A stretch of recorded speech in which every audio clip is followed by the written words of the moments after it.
It's a wonderful day, and we just want to thank you so much for staying with us on ITV.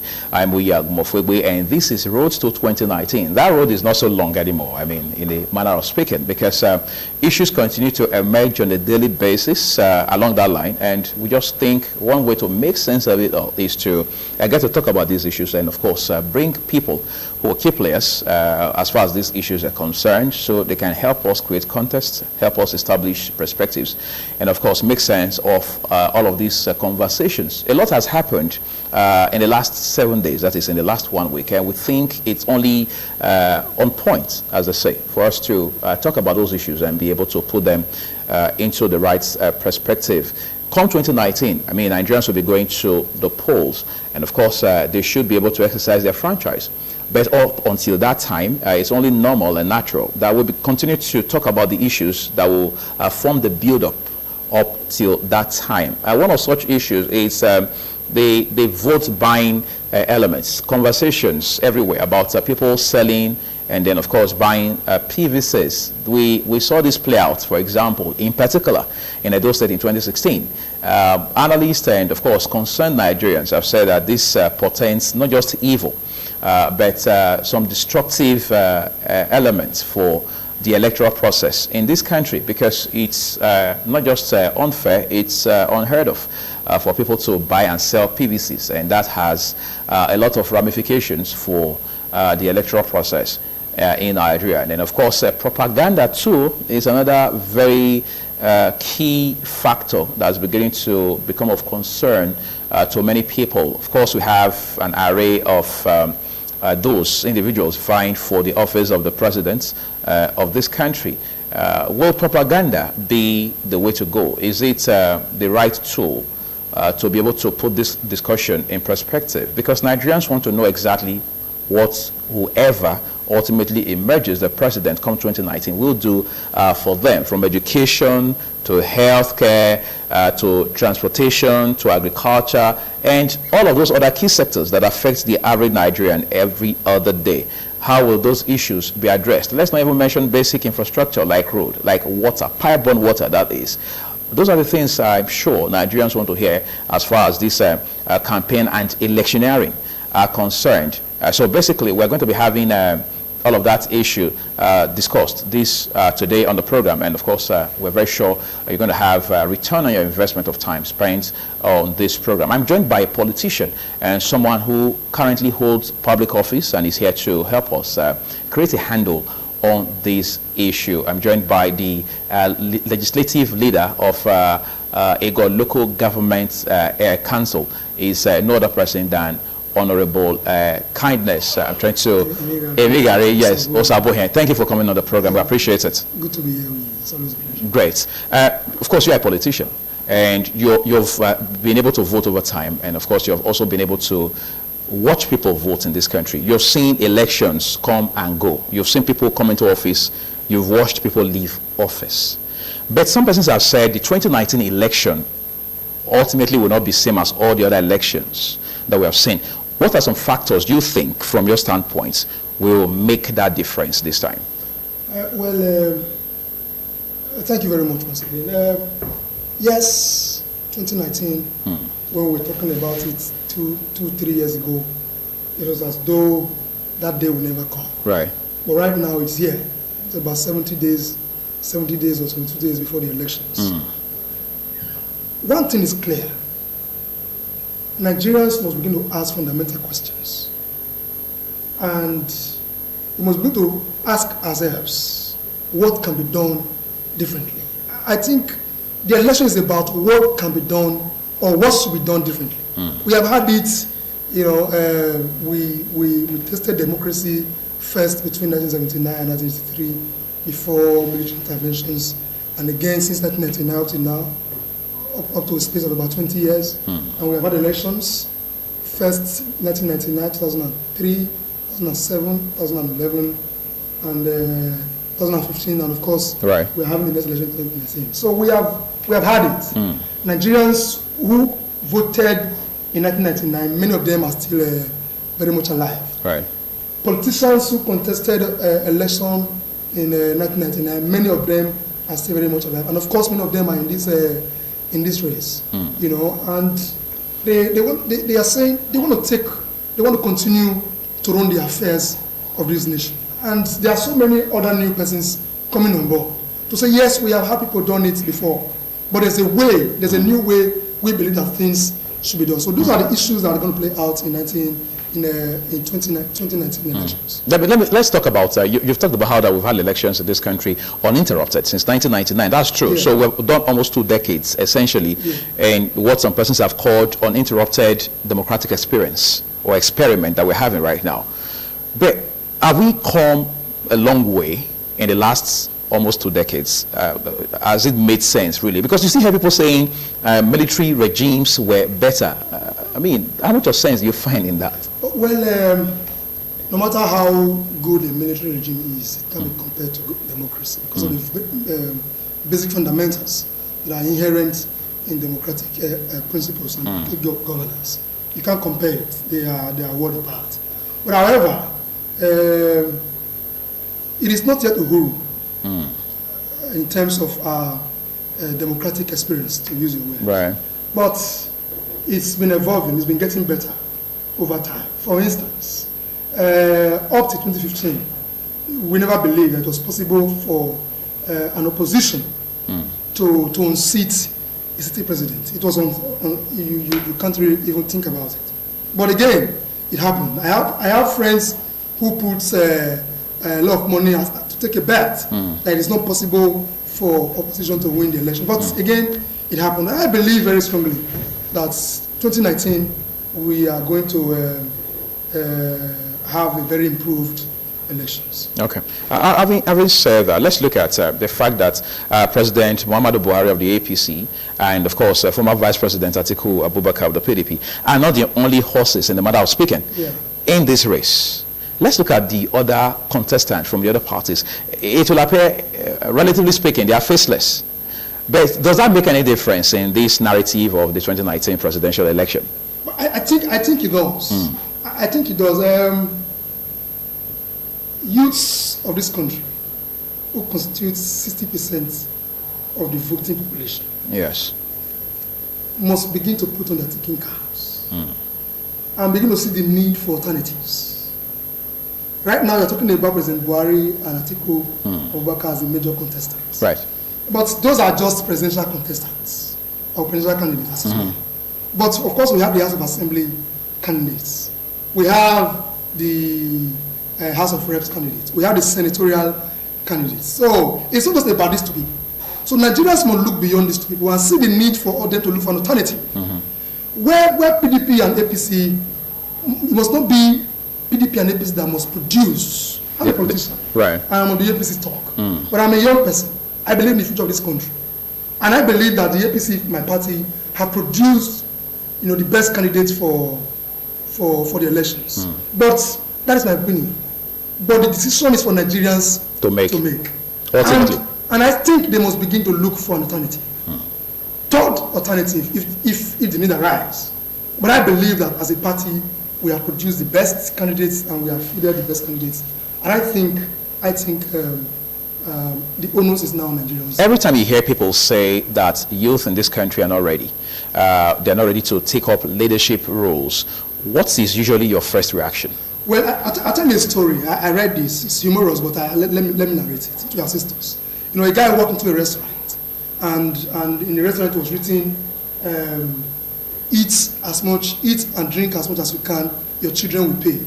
And the guy sat down and ate, drank as much as he could. And when he was leaving, they brought him a bill and said, look at your bill. And the bill was so huge. And the guy said, but you said it's for free. And my children will pay. And my children will pay. And they went and said to him, yes, this one we are paying for is the one that was eaten by your father. So it goes on the line. So it goes on the line. So if the youth believe that just now election is on their business, who govern Nigeria is on their business, same way they probably acted in 1999, 2003, all the way down. And today they are suffering it. If they are not, our parents are suffering it. Our mothers are suffering it. Our brothers and sisters are dealing with it. Those who maintain voter apathy at that time, thinking that election business is not their business. But right now, they are paying for it. So that is sufficient a lesson that whatever happened in 2019 is going to determine their destiny, economically, socially, security-wise, in the next 4 years. So it's a business that everybody must take serious. Let's talk about the youth themselves now. It's beginning to become increasingly difficult to actually put a finger on who a youth is. But away from that a little, there's been this argument also that those in the corridors of power now, those some people have said have hijacked, in their words, power over time. I mean, there's an insinuation that they are the ones making calculated efforts to ensure that the youths, as we have come to know it, do not come to power, at least anytime soon. Do you see that narrative changing in the near future? I think so. I believe very strongly. For instance, in 1999, people like us was never to be considered to be elected as councillor, let alone going to the House of Assembly. But today we have young persons coming out to contest, even for the seats of the president of this country. We have a contestant in our party who contested with the sitting president as a youth. Even they never won, but I think we're having a headway. The awareness is beginning to dawn on the youth of this country, that the destiny of this country lies solely and more fundamentally in their hands. So I see things happening differently.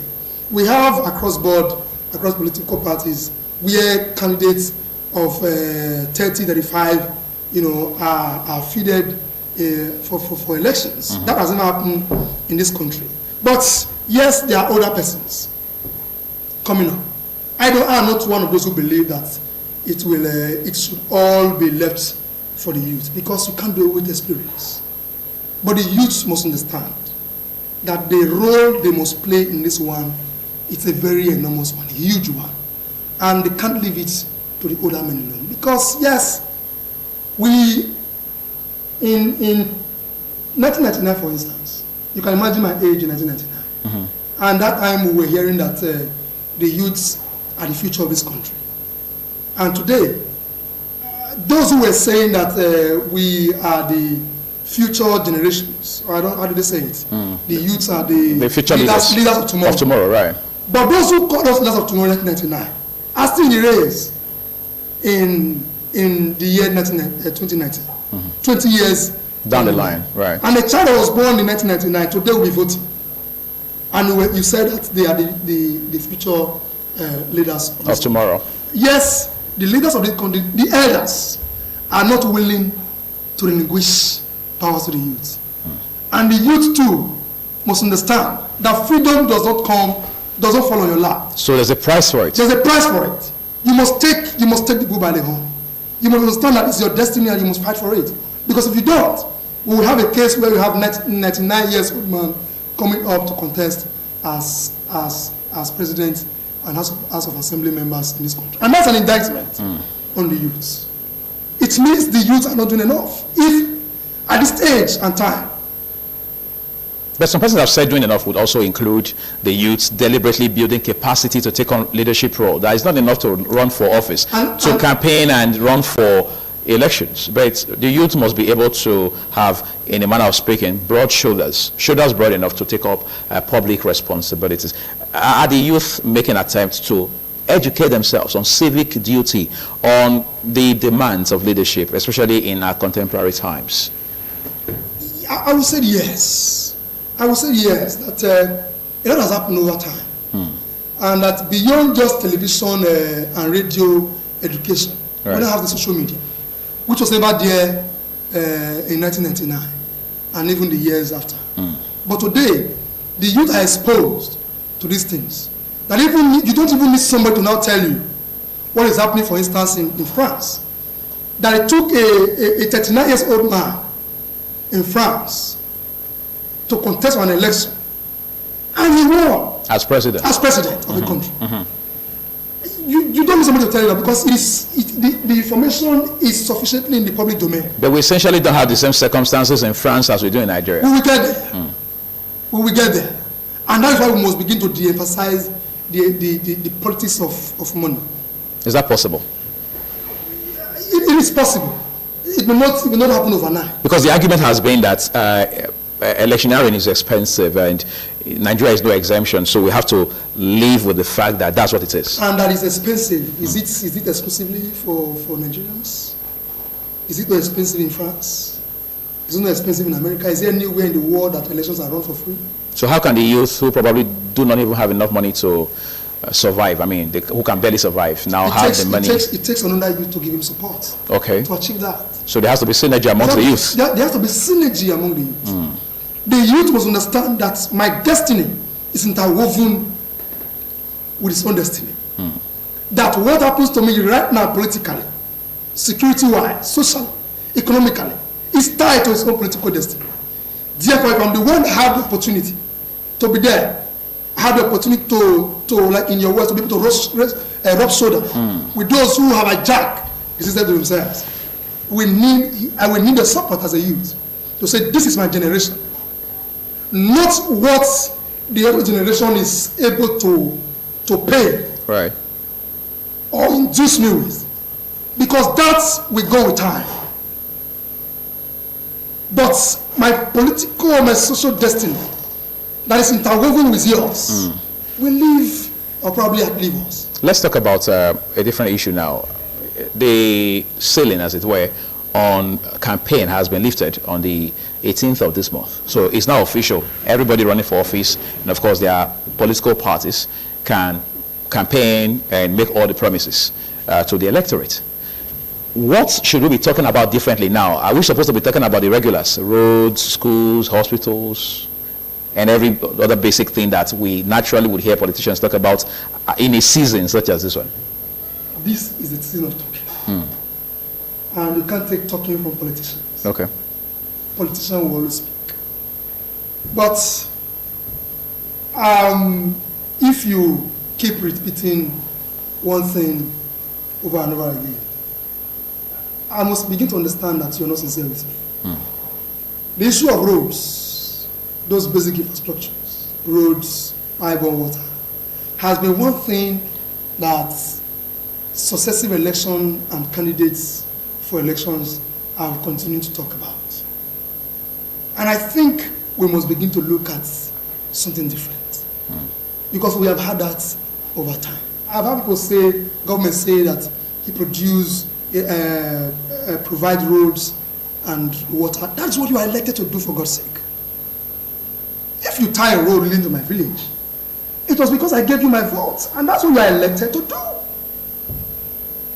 So the youth, I can't take it from the youth this time, because I have come to discover that they are the one who determines the outcome of an election. And we must look at it differently. If we are talking about security, it goes beyond guns and sophisticated weapons.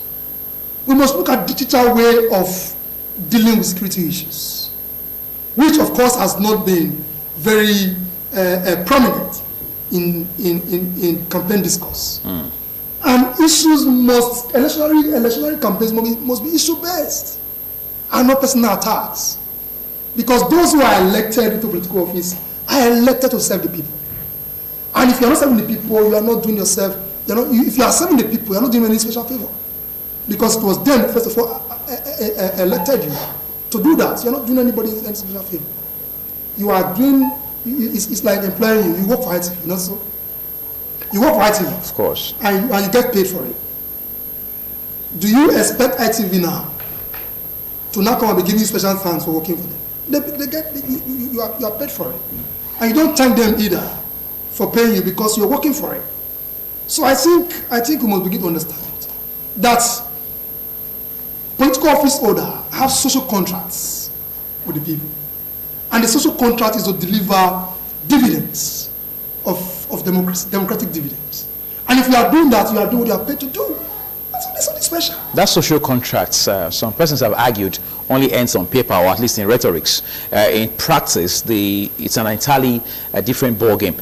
Is it possible to ever begin to sensitize the electorate, members of the public, to their rights as far as this so-called social contract is concerned? can we overemphasize the importance of educating the public? Educating them that you have a right to hire and fire political officers. Is that realistic really in Nigeria? It is, and it is only done through the power of the ballot. We must begin to understand that those who have delivered must be encouraged to continue, and those who have failed must be shown the way out. That is the social that is the social contract. That is the synopsis of the social contract. That I am giving you the rights that I have as an individual, as a citizen, to please go and execute these projects on my behalf. And if you deliver, you will be empowered. It's like the biblical story of those who were given 3 pieces. What was it called now? Silver. Of silver. Some were given 5, some were given 10. And some said, okay, no, this man, he want to reap where he does not sow, and he went to keep it. And those who believe that you must trade what we are given. And they invested it. And they invested it. And that is what we require from political office holders. That if you deliver, you will be encouraged to continue. But if you do not deliver, we wait for you in 4 years' time, and you'll be shown the way out through the ballot. And Nigerians just now have the opportunity to encourage those who have delivered in 2019. Those who have not just come with rhetorics. Those who have evidence to show that they have delivered and they are willing to deliver. And they should be encouraged to continue. And those who have stolen before and are willing to come and probably take what they left in the treasury must be discouraged. And the only way to do that is through the balance. And the powers is in the top come 2019. Because I asked that question looking at the fact that we live in a country where people are still suffering real time. Somebody said just in the course of the week that the economy is biting hard. Those were his exact words, all right? So for people who can barely eat, literally eat in a day, and then you dangle maybe a plate of rice with a piece of chicken and maybe a bottle of drink or water, whatever it is, in the park on election day, and you give to them. That's already inducement, for example. And inducement has become a term in our electioneering, at least since the 2016 gubernatorial election in this state, where, for instance, people got as little as a plate of rice and a piece of meat or fish, whatever it is, just to vote for a particular candidate. Their franchise. Exactly. So how do we begin to understand all of these issues and begin to change the narrative for the better? Because up until tomorrow, people still believe they have to collect money to vote. Because the mental culture, what we call mindset for some people is, once these politicians get into office, they do not think about you anymore. So in their own calculation, a bird in hand is worth $1 million or more than $1 million in the bush. So they want to get what they can now, because according to them, once the politician gets into office, he doesn't think about them anymore.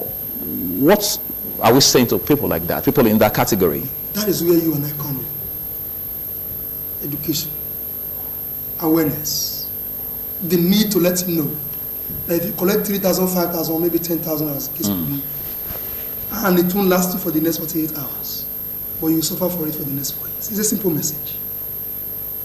Are Nigerians getting that message? It will sink. The more we begin to, it's like hitting the wall. It's like wanting to break through this wall, and you hit it with a sledgehammer. It will not break the first time. As you continue to hit with the message, it will begin to sink. It will begin to sink. For instance, if it happened in other states, for instance, where election took place in the last 3, 4, 5 months, those who collected money, I'm sure by now, they have since finished it. And the relative will by now must have been to set in. So it has to do with awareness, education of the voters, and that is the role of the media in this business. And I'm sure the media has been playing that role very effectively. Maybe really. not sufficient. Almost every program we have here, for instance, focuses on political issues and, of course, the electionary process and how that the average Nigerian should understand why they should vote in the first instance, why they have the PVC in the first instance. But let's move away from that now and talk about instances of vote buying. I mean, we hear now that some persons are already buying PVCs up ahead of the election in 2019. How much of truth in that we actually cannot independently ascertain. But just in case there's any iota of truth, if there's anything to go by, I mean, the story itself, does it bother you? And to what extent does it bother you? It bothers me. It bothers me. it bothers me because, for me, it bothers me first to the extent that those who are buying votes are already considering defeat. Okay. That's what it says to you. That's how I say it. Because how are you sure that the person you are buying the vote for was not going to vote for in the first place? It bothers me. Secondly, that those who are selling their voters card are not wise enough to ask the question, why do you want my voters card? Because if you are genuinely coming to be elected into an office, to serve me, to serve the people, what's your interest in my voters card? That is the question that I think Nigerians and our people must begin to ask. Somebody comes to you and says, I want to buy a voters card. Ask him what for. How are you sure someone will vote for you? Now you are coming to buy the voters card. It means that your intention in the first place to contest an election was ulterior. And you are up to no good. And those who are buying are already giving up themselves by way of saying, I know that with this voters card, you are going to show me the way out. And therefore, I want to hamper your destiny. Those who are saying that voters card are hampering their destinies. And they are deliberately encouraging those who are out to thwart their destinies politically, socially, and otherwise. And it's quite unfortunate. Every now and then, INEC will talk about the number of PVCs, the volume they still have in their offices across this country that have not been picked up by their respective owners. Some persons have attributed that development to apathy, what they have come to call voter apathy in this country. What are the ramifications of this development for the 2019 general election and even beyond? Well, let me say this. The election is not as important as the process. Okay. You can't separate the process from so they go hand in hand. They go hand in hand. And part of the election process is PVC distribution, right? Which is the sole responsibility of INEC. They are the ones saddled with that responsibility. Yes, voter apathy is an issue. INEC must begin to improvise.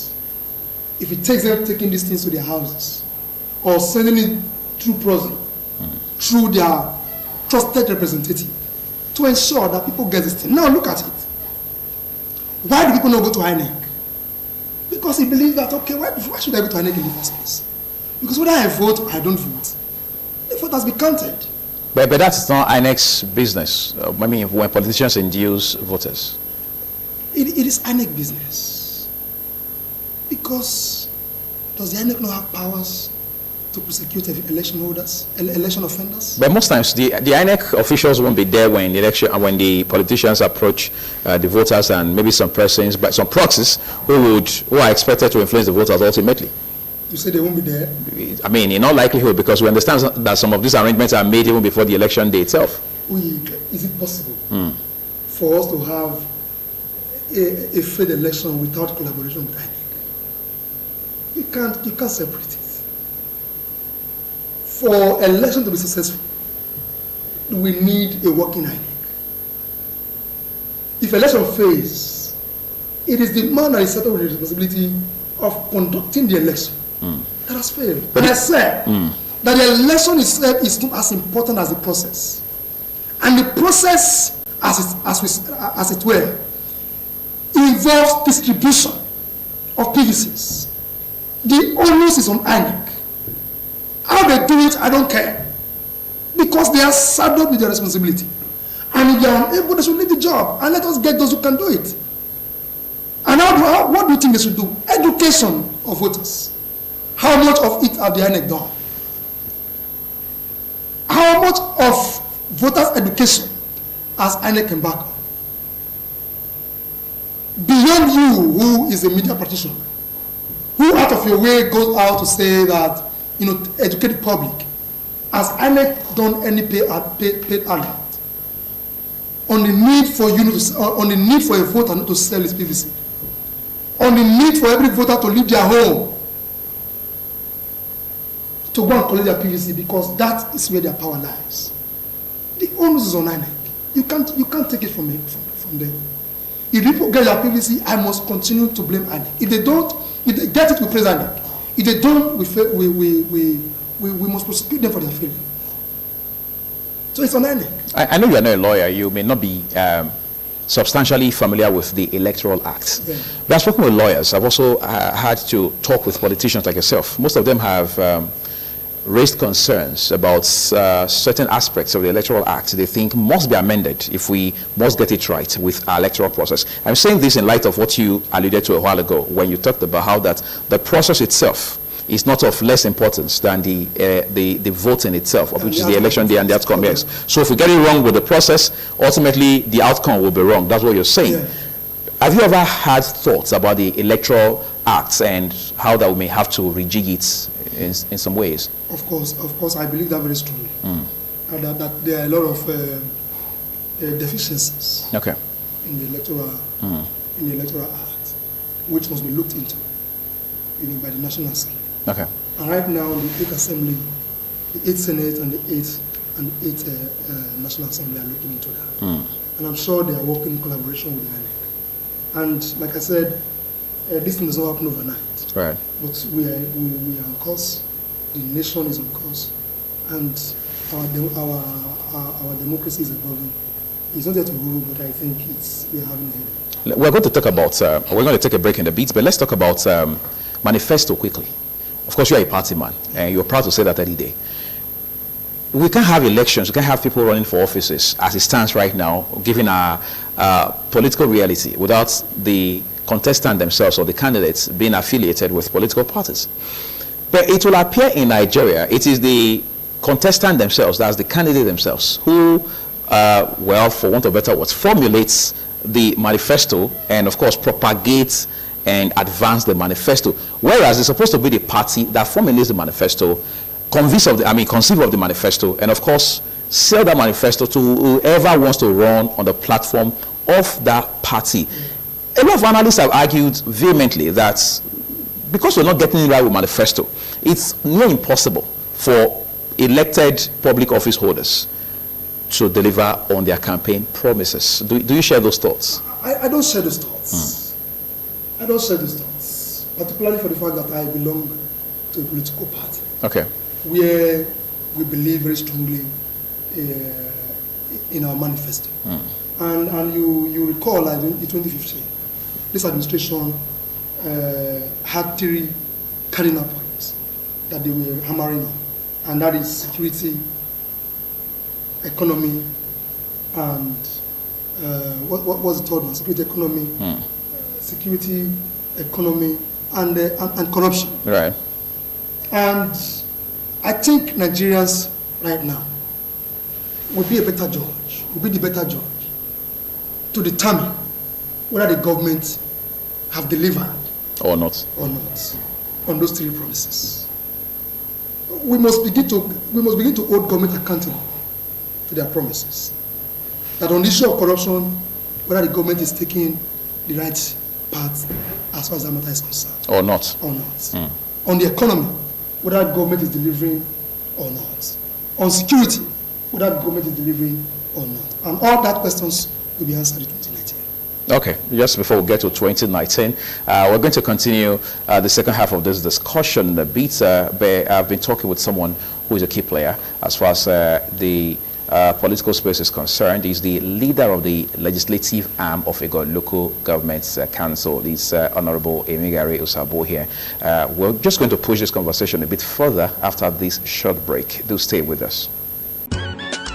As the race for 2019 elections heats up, join Sonny Duke Okosun every Friday, 6 p.m. to 7 p.m. as he brings you profiles of key actors, insights, and in-depth analysis on the issues as they unfold on the road to 2019. The stage is set as the political gladiators try to outwit and maneuver their opponents in the politics or politricks on the road to 2019 with Sonny Duke Okosun. Tune to ITV on GoTV channel 107 and Star Times channel 130 every Friday 6 p.m. to 7 p.m. Road to 2019 on ITV, a must watch. Thank you for staying with us on the program. I was going to talk about propaganda before the break, but I thought it would be a bit more appropriate to talk about it now. We understand that some of the candidates are beginning to use propaganda again as an element for campaign. Won't that constitute some sort of distraction at some point, or at least ultimately? Well, for a few, yes. But for the larger Nigerian, no. Okay. Have you ever had somebody lie to you even though you know the truth? You know, somebody just woke up to you and is telling you lies, and you know the truth. Right. How does the person feel? He's the fool. Because there's a popular adage that the person, if the person who is deceiving you, if you caught the person deceiving you, the person deceiving you becomes a fool. Okay. Nigerians already understand. That's why I said yes, no. For the few who do not have sufficient voters education, yes, right. they may be caught, you know, in the web, right, you know, propaganda. But for those who are informed, like the average Nigerian now is, I don't think that is going to play out, because they already know that election politicians must come, must make promises and blow out of proportion what they have already done. But the realities are there. Facts are there. I'm not a lawyer, but they say Rex Issa Locuta. The fact speaks for itself. So, that's Latin. You know, so it's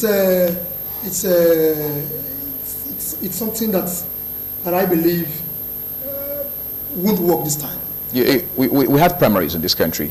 All the parties, at least we know of APC and PDP, yes. the two major political parties, they had primaries. And in most cases, these primaries were marked by controversies, conflict of interests, name them. Some persons are of the belief that the consequences of those crises that we had during these primaries and even after the primaries, in some way, more than we expect, will affect negatively the outcome of the election, especially on party fronts. Have you ever given that some thoughts? Primary crises are inherent in every political party. But they are not behind us now, are they? For me, for the party that I belong to, that I can speak for, I would say is behind us now. Because they are internal mechanism for resolving internal crisis. And I believe that the major actors of our parties have, begin to exploit those options, and they are beginning to douse the tensions, appeals, the free names, I don't know, calm them down. And the loyal party men, amongst us, are beginning to be, have since come to terms with the fact that it was a contest and somebody must win. Right. And as a loyal party man, it's no longer about the person who contested with you, but it's about the party now. So those, of course, there will be some dissidents. There will be those who will take this into heart, but those were never members of the party. Those who are indeed members of the party will know that having contested on the platform of the party, where people who contested with you were eminently qualified to be in that position, and you were not rigged out, as it were. So on that basis, I believe that the party will exploit all options to see that all actors are brought on board. Those who are angry are appealed to. And like I said, the core party men will work for their party. But those who are dissidents, who are never party men, who wanted to just ride, on the popularity of our party, we do otherwise. But I'm sure we have also identified that, and identified those set of people. And we know how to deal with them when the time comes. Okay, while you're planning how to deal with them, we've seen series of defections back and forth, not just in your party, across, both PDP and the APC. What do those defections really mean for political parties as far as the general election is concerned? Well, I have said, and from what you have said, I think that's further emphasize my thoughts, that there's no very distinctive ideological difference between The two parties? Party A and another party. What has really determined, the actions of politicians is they tend to look at the platform that is more viable for them to achieve their political aim. But what that means is that voters at this time must begin to look beyond political parties. What should they be looking at instead? Individuals. Okay. Individuals is very important. While the party is a vehicle for the individual to achieve its aim, we must look at the individuals that were produced by this party. And that is why for the party that I belong to, the APC, we will look very closely. We look at the history of the men that we were going to fight. And I believe very strongly that we have produced the best from the House of Assembly to the House of Rep and to the Senate. Some persons have argued that one of the key reasons most politicians do not deliver on their promises was to get into office is what they have called absence of patriotism. They say most politicians are not patriotic. So if you're not patriotic, it means by implication you do not love your country. And if you do not love your country, chances are you won't be committed to it enough to make a difference for the better. Do you find any iota of truth in that argument? That politicians are not patriotic? Yes, most politicians, most of them are not patriotic. That's the reason they don't deliver once they get to office. Instead, they create a self-serving environment all around themselves. Well, that is not peculiar to Nigeria. That's not peculiar to Nigeria. So does it make it right? Because it's not peculiar to us. It's not peculiar to us, but that doesn't make it right. That doesn't make it right. That is why you must begin to look at the history of the people we are voting for. Right. What have they done in the past, in and out of government, in and out of political office? How do they deliver? How do they relate with their friends? How do they relate with their neighbors? How much of promises do they keep? There is a popular saying that by one of my political leaders, that a man is good at home will be good in the meeting. Okay. If you are a good man outside politics, when you come into politics, you'll be good. You must look at people who have penchant for breaking promises. And knowing the transientness of political power or political office, those who you have tested and have failed should never be considered, because they are not patriotic. They have put self-interest above national interest, public interest. So such persons must not be considered. But if you've seen people who have penchant for keeping promises, who keeping of promises is their way of life. So whether they are in government, they will keep promises. Whether they are out of government, they will keep promises. So that's why I said, beyond the political parties, which is the platform for which they are flying, you must look at the characters of the individuals. Which is very important. As the elections draw nearer, and I mean the general elections, naturally there will be a series of debates. Yeah. What are the issues, the core issues that we should be addressing on the platform of this debate? Security, economy, corruption. Right. Those are the demons that has bedeviled our country right now. Security issues. Our soldiers and civilians, die in their numbers. And governments, as far as I know, is doing their best. And that must form the core of discussions in these 2019 elections. Economy. The government must begin to diversify and not just lay emphasis on oil. We must begin to look at other viable areas which we can tap into as a country for an improved economy. Some persons have argued about the viability you just talked about now. When we talk about diversification, the first thing that seems to cross a lot of people's minds is agriculture. Do we look ready to harness agriculture to its maximum? I think it's getting better, if we have to be very sincere. For instance, until now, people like you will never consider farming. People like us, because we believe that it was dirty. Right. Because the informations were not there. But I think all that has changed now. You see young men who just leave secondary school, not looking for a white-collar job. They go straight into farming. So government must encourage, people like this by way of providing soft loans for them, so that they can broaden their scope, so that more food, agricultural products can be produced. I think looking at agriculture as a way of diversifying the economy is not a bad direction at all, because we have had nations who moved from third world country to first world country solely and purely on agriculture. I think that is possible in Nigeria, and we are blessed. Nigeria is blessed with human and agricultural resources and vast land space. So we have all it takes, that if government concentrates solely on agriculture, this country can move from where we are now to a state of Eldorado. One presidential candidate of a political party just this week has said that if when he emerges as the president come 2019, he would abolish the ICPC and then the EFCC.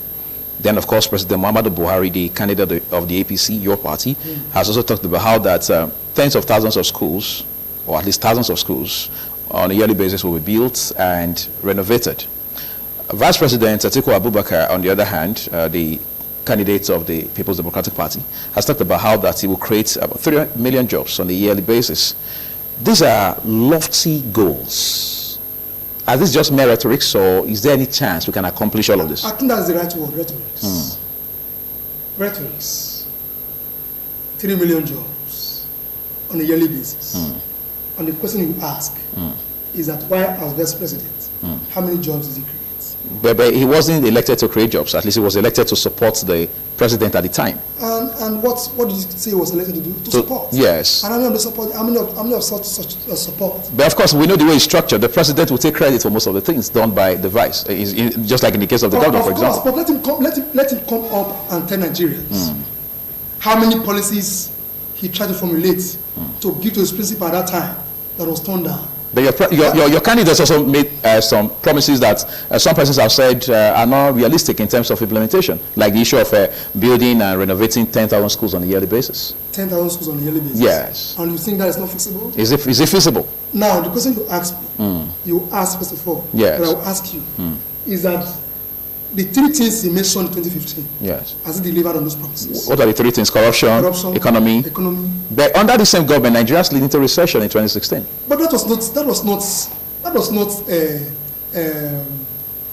surprise. It's a surprising thing for Nigerians. Why wasn't this surprising thing? Because he made an almost empty treasury. Are you aware that the government made an almost empty treasury? Almost empty treasury? Yes, he made economy that was ripped by a successive government.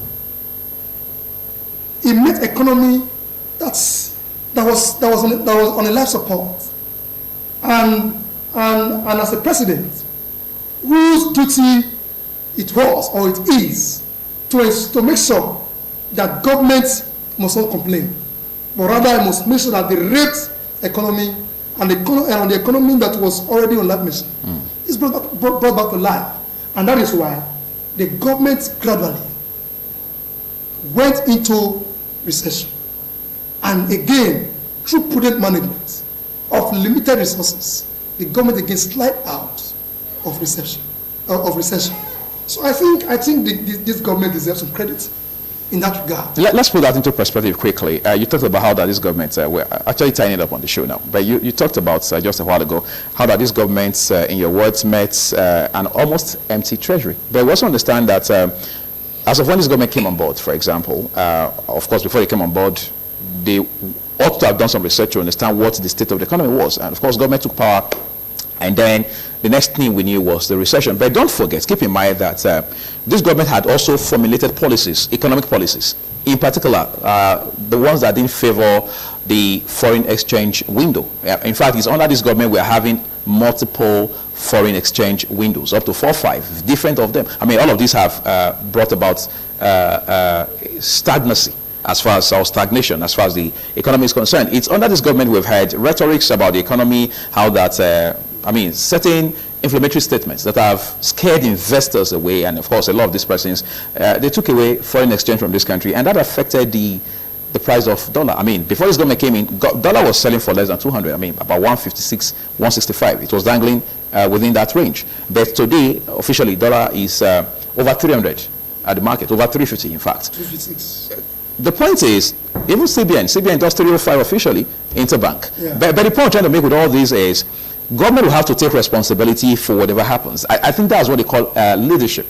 I mean, you must provide leadership to be able to fix the situation for the better in such a way that Nigerians can look back and be able to put a finger on what a particular government has done at every given point in time. But just as we wrap up now in the next, say, 2 minutes, let's look at going into the election proper. All right, what we will be expecting the other political parties to be doing, because it will appear there's so much of searchlights on the APC, on the PDP, but we have several other parties that are also feeding or are feeded candidates for the 2019 general election. We have a guy, for example, in the person of the former one-time central bank, deputy governor of the central bank, Professor Kingsley Moghalu, who is also running. A lot of persons have said this is a brilliant man. This is somebody who has led, some of the best institutions, all right, in our country, and he has provided leadership on several leadership roles. And such persons can show the light, can show the way, and so on and so forth. In any case, we've also been told that these are people who may not have all the resources to pull off certain actions that can help the country head in a certain direction, in a better direction. What should these parties be doing now? Are they supposed to be collapsing their structure at some point to join the bigger players? Or are they supposed to keep pushing their narrative based on their unique ideologies? That is why I said we must begin to emphasize political ideologies. Mm-hmm. They may be the one who are starting these political ideologies. Right. Mm-hmm. And if they believe very strongly in this ideology, I think they should stick to it and stay put. For the long term. For a long time. Right. And begin to educate Nigerians on the reason they must see things their way. Mm. But again, my brother, I must tell you, governance is beyond rhetorics. It's beyond fine words and being able to coin words and put words together. When you get there, you begin to understand that it is different. I'm telling you this at least from experience. That there are a lot of things you promise that you can do based on your outlook. But by the time you get in, it's a different ballgame. It's a different ballgame. Realities begin to set in. But I believe very strongly that government is not in place to complain. That is why I'm one of those who don't believe that government must begin to emphasize what was done wrongly by previous administration. You must emphasize what you want to do differently. And if you recall, that's what we started with this conversation. Right. That the election 2019 is about what can be done differently. Away from what we had done in the past. Away from the norm. Away from what Nigerians are used to. From the process of the election itself. And the election. And then the outcome. Of course, the outcome. Thank you so much. I think that's where we're going to leave this conversation. You have done brilliantly, helping to create a perspective on all of these issues we've raised on the program today. I've been talking with Vinga Sabo here. He's the leader of the legislative arm at Ego Local Government Council, and he's been helping us with insights into all of these issues that will count now and in the near future. By near future, in this context, we're talking about the 2019 election, which is just a matter of days, in some sense, away from today. I'm Uyag Mofwegbe. That will be our program for this week. Sonny Duke Okoson will be back here next week. Enjoy the rest of your day.